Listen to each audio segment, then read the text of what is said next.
This is an absolute robbery for the Boston Celtics as trade reports are really starting to heat up, and a brand new report has dropped revealing an absolute heist for the Celtics. We'll break down that exact report, discuss what it means going forward, as well as a few other interesting updates on this episode, folks. But before we get into it all, if you're part of the percentage who aren't subscribed to the channel, this is the place to be for daily Celtics content. Your guys' support has been unbelievable, and as things continue to pick up and Brad Stevens continues to engage in trade talks, we're going to keep you up to date every step of the way. You guys have been beasts, so make sure to hit that subscribe button. Folks, a lot to go over today. And of course, we're going to be touching on a trade because as of late, over the past few days, past few hours even, trade talks have really started to pick up surrounding, and rumors that is, as well, surrounding one particular player, and that is Anthony Simons. Now, if you've been watching the channel for a while, of course, the Celtics are trying to get rid of Simons for, of course, the salary that he holds and all the things like that. And a new article has dropped proposing a wild deal here. A recent Sports Illustrated article expects the Celtics to trade Anthony Simons this offseason for a starting center and links him to the Los Angeles Clippers. Thoughts on Ivica Zubac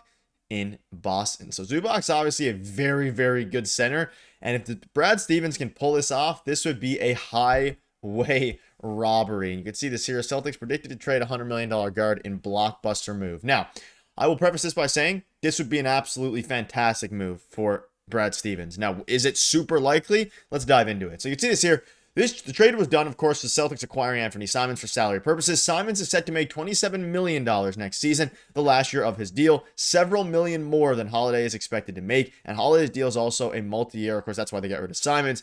Boston can still move Simons by expanding out the trade, and CBS Sports predicts that the team will end up doing just that. The move I do believe the Celtics will make is to flip Anthony Simons, who was acquired in the deal at Jrue Holiday to Portland. Simons is due to make $27.7 million. Of course, if you want to get under the luxury tax, they're going to have to move on from Anthony. Now, you can see this here. There's a few different teams that are linked in this. Perhaps Brooklyn would be willing to absorb Simons, who's on an expiring contract, and that is plentiful cap space for a sweetener, or serve as a third team in a more complicated structure. There's been other reporting linking Simons to the Clippers, and of course, the Clippers just made a deal, so they could be willing to work on some other deals here.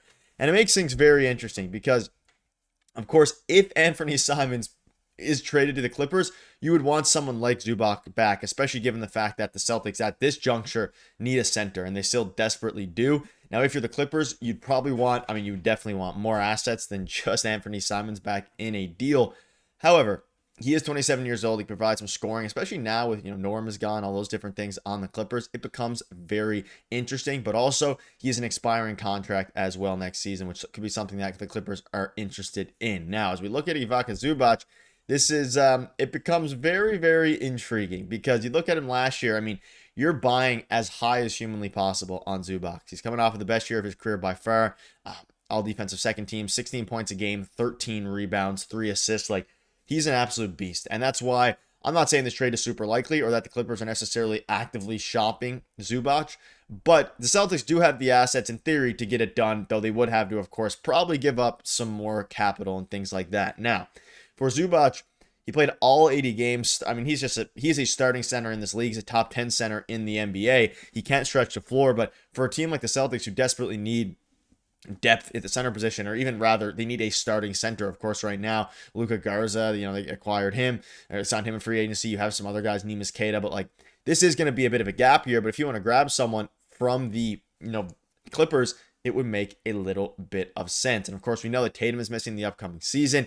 And there is teams like Brooklyn who are willing to absorb, but also, again, there's been reporting linking Simmons to the Clippers. And that's, of course, kind of spurred this whole conversation of A, trading Anthony Simons, which is something that definitely can make a lot of sense. And then B, getting a center that, in a deal for Anthony Simons, if you're getting rid of him, getting a center back that could play not only this upcoming season, but beyond to pair with Jayson Tatum and maybe even Damian Lillard if he comes to Boston, like a lot of these rumors are suggesting. And that's something else to keep in mind here. If they are, of course, for Anthony Simons, I don't see a future in Boston with him. Maybe they just play it out and he has a fantastic year next year and then maybe they work out something. I think the most likely outcome here is that they trade him, they get under the luxury tax. Now, is it going to be a trade for a guy like Zubac? Of course, the Celtics would have to give up more assets in this, even though it would be a steal if they're able to somehow pull it off.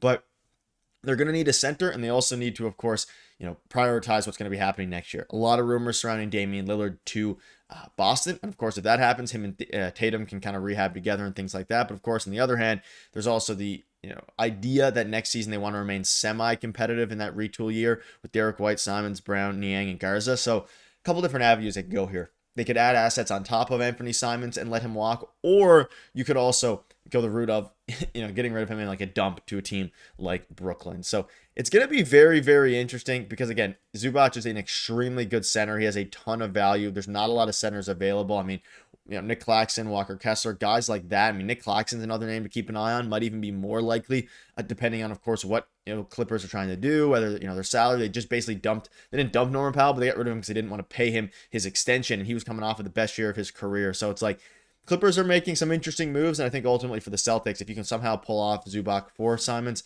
it would make, all the sense in the world, but it would be an absolute heist and an absolute robbery for this team. So let me know down below what your thoughts are on this. Do you want to see Zubac? I'm sure most of you guys would. A very good fit alongside Tatum. Obviously doesn't really shoot the ball, but does literally everything else well. Solid defensively. Not elite, but solid defensively. One of the best rebounders in basketball, and has developed into a pretty decent offensive threat, but also I don't know if I expect this from Zubac going forward. I think he's more of a 10-point per game, double-double machine rather than what we saw last year, which was a 17, 18 points a game. But I digress. We'll see what happens going forward. But one of the reasons that this is so prominent is because new reports are dropping that, Al Horford's not going to be returning according to all accounts here. So Mark Stein dropped a report yesterday afternoon and late last night saying that Al Horford is destined to sign with the Golden State Warriors at some point this summer. I continue to hear that Horford is destined to land in the Bay Area. That's despite the fact the Warriors currently only have $5.7 million of the taxpayer mid-level to offer him. Horford has been linked to several contending teams this summer, though the Warriors appear to be at the top of his list. And of course, I made a video on this last week about how it seems that Al Horford is going to be headed to, of course, the Golden State Warriors or another team, or potentially retiring. The Celtics there's been zero links to the Celtics. I don't think they're going to get Al Horford back. It just doesn't seem like a big possibility. That's why they signed Luka Garza kind of as insurance. If somehow they don't pull off another move for a center, they don't move on from Simons, or even Sam Hauser, who was also rumored to be gone in a trade. Again, at this point, they need to get a center because Horford is not going to be returning. And the Celtics don't have the money, and they're not going to pay him the money that he wants. And it seems now that they're waiting for, some dominoes to fall with the Jonathan Kuminga stuff. And of course, he was very good with Boston, even as recent as last season.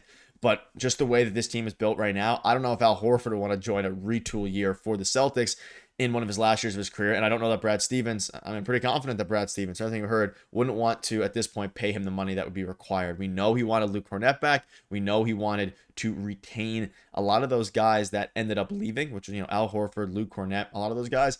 But at the end of the day, they're ending up probably going to be gone. And a new report from Mark Stein basically just confirms that he's going to be heading to Golden State Warriors. So it's going to be interesting. So it's going to be interesting, again, to see what happens here. But let me know down below what your thoughts are on this. Obviously, this would be, for me, a steal. You'd have to give up more assets. And it'll be interesting to see what they do with Anthony Simons. The trade talks continue to pick up. But that'll wrap it up. Thank you guys for watching. See you later.